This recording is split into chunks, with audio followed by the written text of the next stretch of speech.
Finally ज्या दिवसाची वाट बघत होतो ते दिवस आला. वज्रचे ब्लड सॅम्पल घेतलेले होते, ते सगळे ठीक होते आणि रिपोर्ट पण अगदी नॉर्मल आले होते, म्हणून आज आम्हाला डिस्चार्ज मिळणार होता.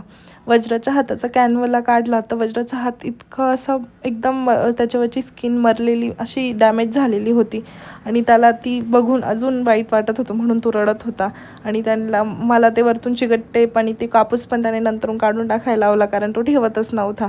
मग आम्ही लगेच पटापट घरी जायची तयारी केली.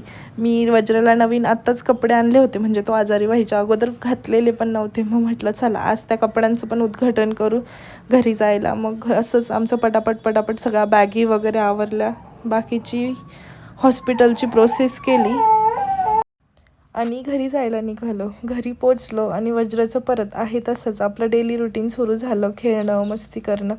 आणि वज्राला असं बघून सगळ्यांना खूप आनंद होत होता. भेटू उद्याच्या ब्लॉगमध्ये. तो पण